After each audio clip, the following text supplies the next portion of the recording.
Hey everyone, welcome back to my channel, or welcome if you're new. My name is Olivia, and on this channel I like to talk about all things nail polish. In today's video I want to show you a tutorial for something that I'm calling the magnetic pond effect. I don't know if there's another name out there for it already, but whenever I do this I like to think of it as a magnetic pond, and you will soon see why. It's essentially a way for you to get some more use out of your magnetic nail polishes that might be a little bit too sheer to wear on their own, but that you can use that sheerness as a strength to be able to showcase something that's underneath. Now, the way that I'll start by getting into this is saying that with magnetic nail polishes, one of the things that I first had to learn and realize is that they're not all made equally when it comes to opacity. So there are some magnetics, like this one here, for example, I have is Mooncat's Epilogue to Utopia, that when you put it on, even just like one coat of this, you're gonna see that it has better opacity compared to others. So like this right here, we're just gonna magnetize real quick. And you can see, even with just one coat here with magnetizing, there's some pretty good opacity there. On the other hand, you might have another polish like Bee's Knees Lacquer, Only One Bed. This one, when I first got it and swatched it, I was like, oh, I don't know how I'm gonna use this, because you can already see, even before me magnetizing, just the difference in opacity here. So if I magnetize it, I mean, you can kind of see that magnetic line, but you usually need to have this either built up in multiple coats or over something else to be able to see the full magnetic payoff there. So in short, here's the reason for this tutorial here, that if you are working with magnetic polishes that have more of the opacity like what you see on the left, but you're looking for something that's fuller opacity like what you see on the right, there's a really cool combination that you can do that I'm calling the magnetic pond effect to be able to do something fun with the polishes. So for this, what I'm gonna recommend is starting with some kind of cream polish as your foundation. I'm starting with a black cream polish, Bee's Knees Lacquer's Void. For this first one, it's gonna be black, but part of why I wanna do this video is to also show you some other examples of the exact same kind of effect, but with different color combinations from other polishes in my collection. So if you don't always want to use a black base, you can do it with like red, and here's some examples that can work with red, or here's what can work with purple, and so on. So start with that. And then the next thing is that you want to take some kind of topper from your collection. In my experience, it tends to work best if you have some kind of flake-like topper. The one I'm using is by Cirque Colors, called Fantasia. And I am going to apply this here. Depending on the specific topper that you use, test it out, see how many coats you might want to do depending on how visible you want that to be. But for now, just go ahead and apply that. While that is drying, I'll go ahead and explain the rationale for the next part that is in this process, which is to apply a glitter smoothing top coat, or this one is Glisten and Glow's Glitter Grabber. And what this will do is that when you apply it onto a nail that has this kind of flaky or glitter topper on there, the glitter grabber will smooth that out so that whatever you put on top of it, whether you're already done or you're moving on to you're already done and you're ready to put on your final top coat, or if you are just moving on to something else as we are, it's going to give you a smoother texture to work from there. Now, this step is not necessary, but it is something that I tend to do when I'm doing anything that involves adding a glitter topper or flaky topper, just so that I have a nice, almost like glass-like finish to work from next. So what I'm going to do at this point here, I'm going to let this fully dry. In my experience, it can take anywhere from like 5-ish minutes to dry. So you do want to make sure it's dry before you start putting more things on. You'll know it's dry when you touch it and it has like a little tacky surface to it and it's done. So I'm going to let this dry and I'll be back to show you all the next part. Okay, we are back. It has been a few minutes and now I can tap this lightly and feel that it is dry and ready for me to move on to adding my next coat of polish. Now, this is where a lot of fun and creativity can come in with this magnetic pond effect, because you can have so many combinations of mixing and matching your base cream color with your flaky topper with the color of your magnetic polish.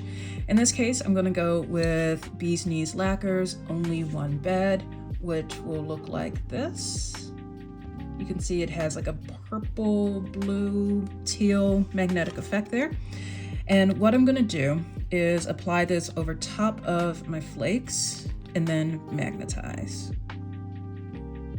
Now, if you're doing this with a particularly sheer magnetic polish, you might not see the effect as strongly as you will for others. So that is something where not all combinations are going to be as strong as you may want. You might find that some combinations end up giving you a better end visual than others. And so this is where I say trial it out on a swatch stick first before putting it on your nails.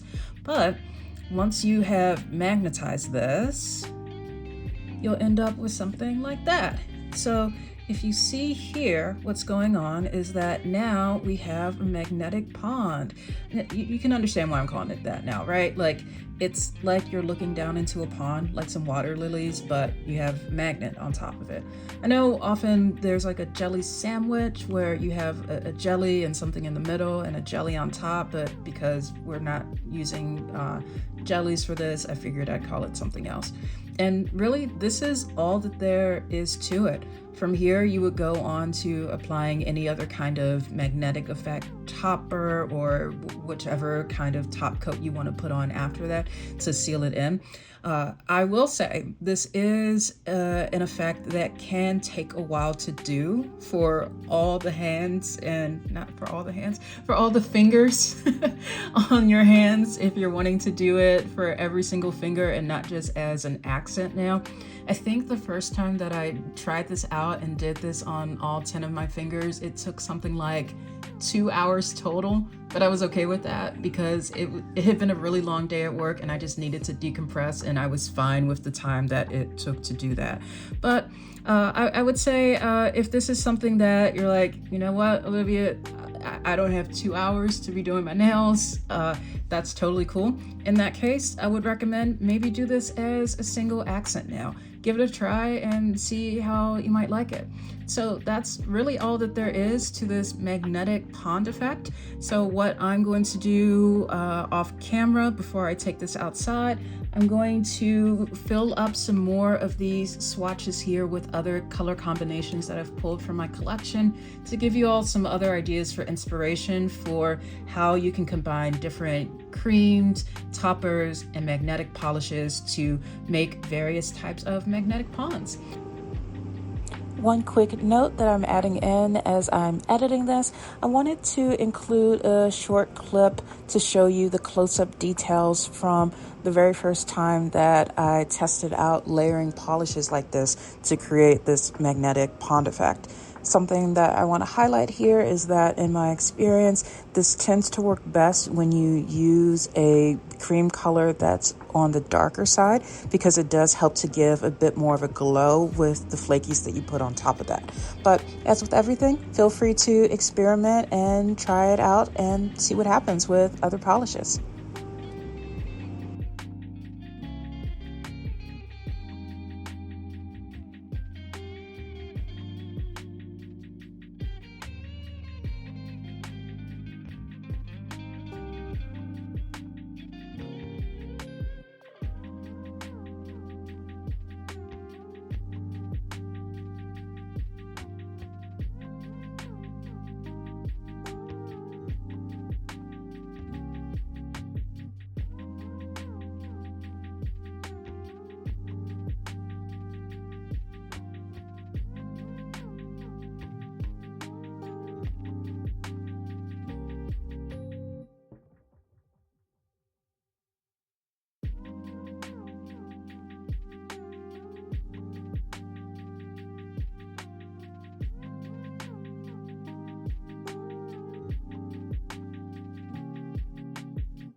Since it's a beautiful day outside, I figured I would film my short outro out here.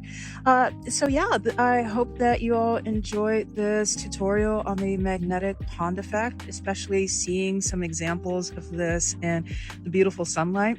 I know as I was looking at these myself, some of the ones that most stood out to me would be the orange ones in particular, because I know in the nail polish community, especially those of us who love a good red nail polish, there's often the question between which polish gives the most like blood red magnetic, and often it's brought up as a comparison between on the left here, Emily DeMolly's Fiery Attraction, and on the right, ILMP's Poison, which, as you can see here, in my experience, it really does lean more towards an orange and not that blood red that you get from Fiery Attraction.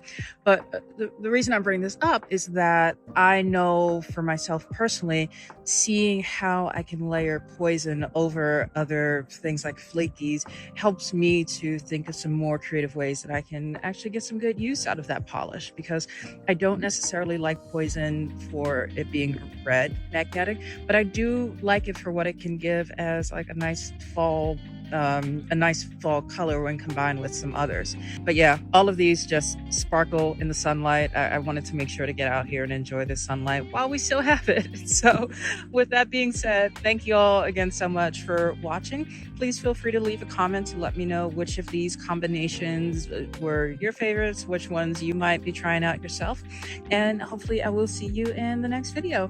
Bye everyone.